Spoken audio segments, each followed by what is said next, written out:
Bom dia a todos e que a paz de Jesus esteja conosco neste momento e que possamos aprender um pouco mais com as palavras do Mestre e ter o bom ânimo para aplicar em nós, para que possamos crescer junto com Ele. Do Evangelho segundo o Espiritismo, capítulo 10, Bem-aventurados os que são misericordiosos. Perdoem para que Deus possa lhes perdoar. Bem-aventurados os que são misericordiosos, porque eles próprios alcançarão a misericórdia. Mateus 5, 7. Se perdoarem as faltas que os homens cometem contra vocês, também receberão o perdão do meu Pai Celestial. Mas se não perdoarem os homens quando forem ofendidos, meu Pai Celestial também não os perdoará.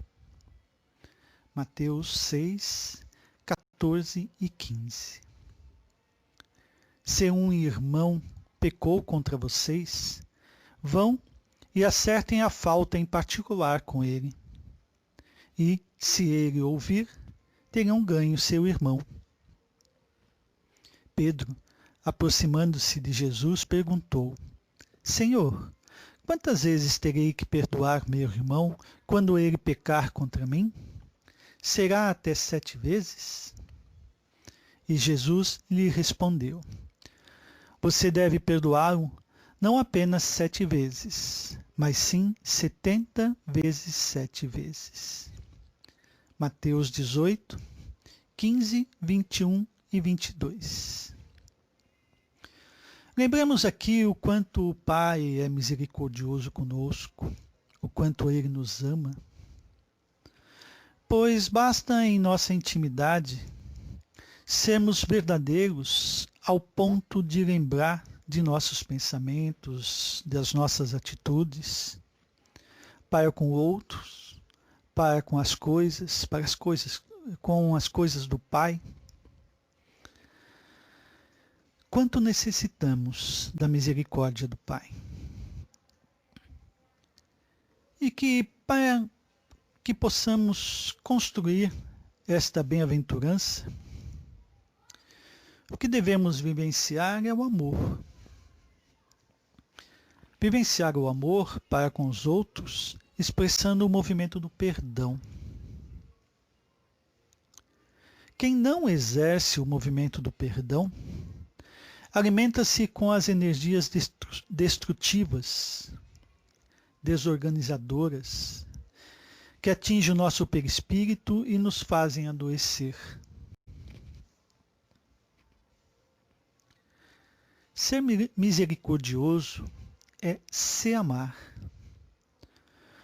Pois como pode-se se amar querendo para si alimentar com essas energias, essas vibrações que nos prejudicam?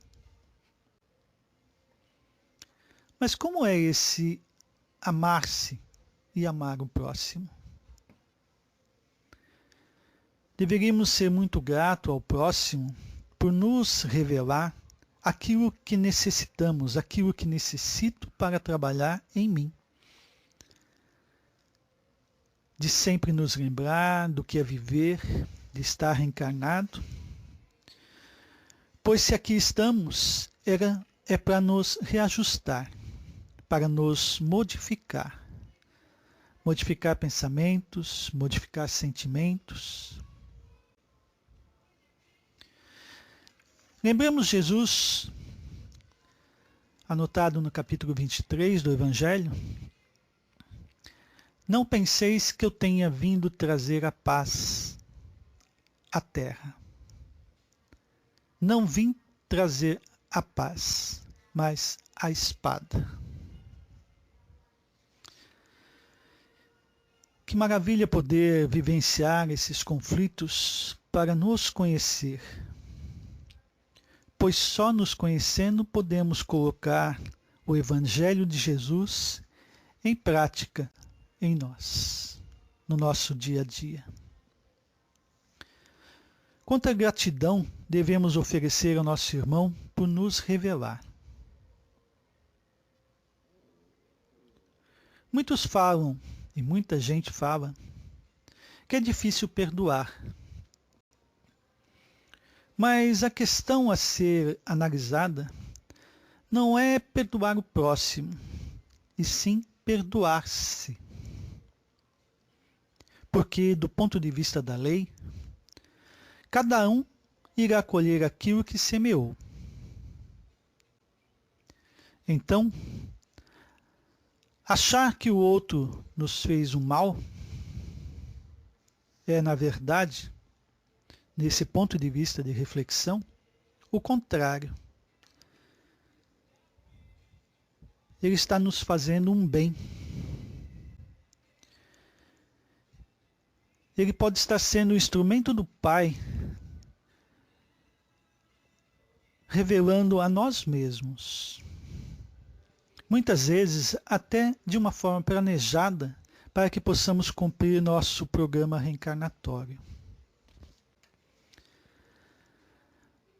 Mas vamos pensar na prática disso, no nosso dia a dia. Seguindo o Evangelho, ele diz assim: existem duas maneiras bem diferentes de perdoar. A primeira é grande, nobre e verdadeiramente generosa, pois esquece o que passou e evita com delicadeza ferir o amor próprio e a suscetibilidade do agressor, mesmo que ele seja culpado. Quando ele diz esquece o que passou e evita com delicadeza ferir, podemos refletir que esse esquecer é entender a importância das coisas. Vamos pensar. Se alguém lhe ofende com palavras, que é uma questão de livre-arbítrio, de liberdade de espírito, porque coisas materiais, não perdoar por coisa material, revela em nós o mais puro egoísmo. Mas a ofensa das palavras, que nos fere a dignidade, aquele que se sente ferido ainda tem muito a entender-se, pois revela em si o orgulho a ser trabalhado. Então a nobreza desse perdão é esquecer, não dar a importância do mundo ao que foi dito, e evitar o confronto que pode ferir o próximo, alimentar no outro e em nós os sentimentos, os vícios, ou seja, não estaríamos nos amando e nem amando o próximo. Seguindo o Evangelho, a segunda maneira é quando aquele que se julga ofendido impõe condições humilhantes ao seu ofensor, fazendo com que ele sinta todo o peso de um perdão que irrita em vez de acalmar. Na segunda forma, é o falso perdão, quando na verdade utilizamos a situação para nos autopromover, revelando assim os nossos mais profundos vícios. Nesses exemplos dados, lembremos numa citação de Jesus em Mateus 5, 37. Seja, porém, a vossa palavra sim, sim, não, não. O que excede disso é do mal. E uma frase atribuída a Chico: quando você não tiver uma palavra que auxilie, não abra a boca. Pois muitas vezes devemos ficar calado. Evitar situações que podem nos comprometer por longo tempo. Mas aí, não vamos mais conversar? Bem, a semeadura é livre, mas a colheita é obrigatória. Bons, meus irmãos, é tempo de amar, é tempo de perdoar. Vamos sair dessas algemas, vamos nos livrar dessas amarras. Perdoar-se é preciso. Que a paz de Jesus esteja conosco e que Ele nos guie sempre. Obrigado pela oportunidade. E eis que se levantou um certo doutor da lei, tentando-o e dizendo: Mestre, o que é preciso que eu faça para possuir a vida eterna? E Jesus lhe respondeu: Que está escrito na lei? Que ledes nela? Ele lhe respondeu: Amareis o Senhor vosso Deus de todo o vosso coração, de toda a vossa alma, de todas as vossas forças e de todo o vosso espírito, e vosso próximo como a vós mesmos. Jesus lhe disse: Respondeste muito bem, fazei isso e viverás. Mas este homem, querendo parecer que era justo, disse a Jesus: E quem é o meu próximo? E Jesus, tomando a palavra, lhe disse: Um homem que descia de Jerusalém para Jericó caiu nas mãos de ladrões que o despojaram, cobriram-no de feridas e se foram, deixando-o semi-morto. Aconteceu em seguida que um sacerdote descia pelo mesmo caminho e, tendo-o percebido, passou do outro lado. Um levita, que veio também para o mesmo lugar, tendo-o considerado, passou ainda do outro lado. Mas um samaritano que viajava, chegando ao lugar onde estava esse homem, e tendo-o visto, foi tocado de compaixão por ele. Aproximou-se, pois, dele, derramou óleo e vinho em suas feridas e as enfaixou. E, tendo-o colocado sobre o seu cavalo, conduziu-o a uma hospedaria e cuidou dele. No dia seguinte, tirou 2 moedas e as deu ao hospedeiro, dizendo: Tende bastante cuidado com este homem, e tudo o que dependerdes a mais, eu vos restituirei no meu regresso. Qual desses 3 vos parece ter sido próximo daquele que caiu nas mãos dos ladrões? E o doutor lhe respondeu: Aquele que exerceu a misericórdia para com ele. E depois, lhe disse Jesus, e fazei o mesmo. Está em São Lucas, capítulo 10, de 25 a 37. Bom dia, queridos irmãos, muita paz a todos. Seguindo o estudo das bem-aventuranças, começamos a nossa lição de hoje: Bem-aventurados e misericordiosos, porque eles alcançarão misericórdia, com a belíssima parábola do bom samaritano. E nela vemos expresso o conceito de caridade. E o que são as bem-aventuranças? As bem-aventuranças são os ensinamentos que Jesus pregou no Sermão da Montanha, para ensinar e revelar aos homens a verdadeira felicidade e a vinda do reino de Deus. Elas revelam o caráter das pessoas que pertencem a esse reino, com foco no amor e humildade, e ensinamentos de espiritualidade e compaixão. Nesta parábola, Jesus falava a homens que estavam ainda na infância da espiritualidade. Jesus simplesmente quer exaltar a caridade, um único meio de salvação da alma. E é por essa razão que Jesus coloca o samaritano considerado herege, acima do ortodoxo, que falta com a caridade. Jesus, nesta parábola, fala do amor ao próximo. Quer mostrar que o amor é universal e pode ser vivenciado em qualquer circunstância, quer seja de afeto, quer seja de adversidade. Em vista de o samaritano ceder o seu tempo, o seu dinheiro e a sua pessoa para ajudar o seu próximo, que nem sabia quem era, esta parábola é considerada o fundamento básico do conceito de caridade, que é a perfeição do amor. E o que é misericórdia? A misericórdia é a compaixão pela miséria alheia, que pode ser material e moral. E a indulgência, graça e perdão. Para o Espiritismo, em seu capítulo 10, no item 4 do Evangelho segundo o Espiritismo, aquele que não é misericordioso não sabe ser brando e pacífico. consiste no esquecimento e perdão das ofensas. O ódio e o rancor denotam alma sem elevação nem grandeza. O esquecimento das ofensas é princípio da alma elevada, que está acima dos golpes que lhe possam lançar.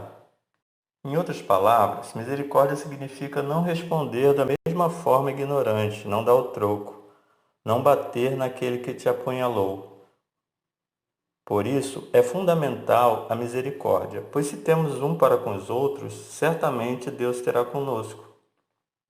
Porque se perdoardes aos homens as suas ofensas, também vosso Pai Celestial vos perdoará a vós. Está em Mateus, capítulo 6, versículo 14.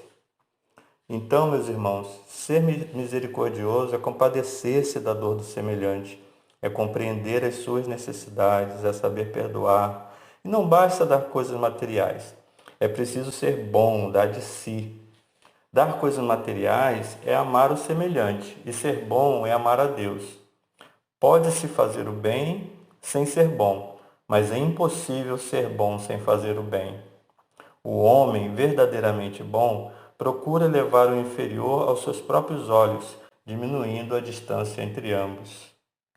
Ser misericordioso é, acima de tudo, compreender as diferenças daqueles que nos rodeiam, de não guardarmos qualquer ressentimento, não alimentarmos desejo de vingança e estarmos sempre dispostos a servir, mesmo sabendo que não obteremos nada em troca e ainda teremos que conviver com a ingratidão alheia. Mesmo porque sabemos que todos nós nos encontramos em diferentes estágios evolutivos, né? Um fato interessante é que quando damos misericórdia para a vida, ela nos retorna misericórdia. É a atitude doadora ao próximo que cria as condições necessárias para se receber do alto. Isto é, os misericordiosos receberão misericórdia, não necessariamente dos homens, mas de Deus. A verdadeira arte de dar, como diz a oração de São Francisco, pois é dando que se recebe. Quando dou, eu reconheço e valorizo as necessidades do outro como sendo algo que me diz respeito. Sinto-me chamado para uma ação que me permite a descoberta do outro. E o que recebo em troca? Então, devemos tomar muito cuidado com o que estamos oferecendo diariamente. Na pergunta 886 do Livro dos Espíritos, qual o verdadeiro sentido da palavra caridade como a entende Jesus? Benevolência para com todos, indulgência para as perfeições alheias e perdão das ofensas. O amor e a caridade são um complemento da lei de justiça, porque amar ao próximo é fazer-lhe todo o bem possível que desejaríamos nos fosse feito. A palavra perdoar engloba duas outras, perder e doar. Mas perder o quê? Perder o ódio que alimenta a violência, a mágoa que envenena a vida, perder o sofrimento, perder a possibilidade de vingar-se e assim alimentar o ciclo da violência. Quer ver só? Você quer ser feliz um instante? Vingue-se. Mas se você quer ser feliz para sempre, perdoe. E doar o quê? Dá-nos a possibilidade de nos libertar do sofrimento e das doenças decorrentes de sofrimentos indigestos, como úlcera, gastrite, de ser livre no agir e no caminhar, sem o peso do ressentimento e sem a amargura do vitimizado. E para finalizar, vamos ler um trecho que está no Evangelho segundo o Espiritismo, capítulo 17, item 3, que diz: o verdadeiro homem de bem é aquele que pratica a lei da justiça, de amor e de caridade, em sua maior pureza. O homem, penetrado do sentimento de caridade e de amor ao próximo, faz o bem pelo bem, sem esperança de retorno, restitui o bem para o mal, toma a defesa do fraco contra o forte e sacrifica sempre seu interesse à justiça. Ele encontra a sua satisfação nos benefícios que derrama, nos serviços que presta, nos felizes que faz, nas lágrimas que seca, nas consolações que dá aos aflitos. Seu primeiro movimento é o de pensar nos outros antes de pensar em si, de procurar o interesse dos outros antes do seu próprio. Amados irmãos, que um dia todos nós, quando estivermos face a face com o Mestre Jesus, possamos ser reconhecidos por Ele como homens e mulheres de bem. Muita paz a todos. Bom dia a todos. Que a paz do Mestre Jesus esteja em nossos corações. Irmãos, em todos os evangelhos que apresentamos, desejamos aos nossos irmãos a paz. Desejamos que os conflitos, que os problemas sejam suavizados, que possamos encontrar a paz diante do nosso próximo, diante da vida, diante das dificuldades. Procuramos junto a Deus a resposta das nossas aflições. E por que isso? Porque somente sob suas orientações é que encontraremos a paz. E uma delas é a sua orientação para que procuremos o caminho do perdão, o caminho da indulgência. Encontramos no nosso caminho muitos que não pensam da mesma forma que pensamos. Um exemplo. Na pandemia, recebemos a orientação de que devíamos tomar cuidado com a higiene, que deveríamos usar máscara para que pudéssemos poupar ao nosso próximo, se acaso fôssemos portador do vírus, para diminuirmos a exposição diante do vírus, ou seja, colaborando com a saúde do próximo, com a nossa higiene na mão, no corpo, nas ruas, no calçado. Mas há irmãos que acham que isso tudo é bobagem, que vai fazer o que quer. Vejam o orgulho, não aceitar a orientação em respeito ao nosso próximo. Sobre a pandemia também. Antes as pessoas se reuniam. E vamos citar, um caso, uma reunião no centro espírita, onde todos estudam o Evangelho, nos tratamos por irmãos e queremos sempre ajudar, dar um conforto a alguém. Mas não é porque estamos nessa atividade que não encontraremos incompreensão. Por estarmos na entidade, achamos que chegamos a um tal grau de perfeição e por isso, por qualquer erro, seríamos mais condenados. Será que não podemos errar em algum momento? Isso no centro espírita. Diante de pessoas que não têm nenhuma religião, que não têm nenhuma orientação espiritual na vida, que aprendeu com parentes, com amigos ou no meio em que vive. Aprendeu que deve lutar sempre para ter alguma vantagem, mesmo que isso venha a prejudicar o próximo. Caridade, isso não é problema meu. E aqui vai uma reflexão. Como queres receber ajuda em algum momento, se nunca ajudou a ninguém? Como queres receber o perdão, se nunca perdoou ninguém? Encontremos na sociedade a condenação do próximo. Mas será que se estivéssemos no mesmo lugar dessa pessoa, não agiríamos da mesma forma? Encontramos passagens de Jesus citando exemplos. Bem-aventurados que são misericordiosos, porque receberão misericórdia. Quantas vezes devo perdoar meu irmão, nos referindo a Pedro? Quem não tem pecado no mundo, que atire a primeira pedra.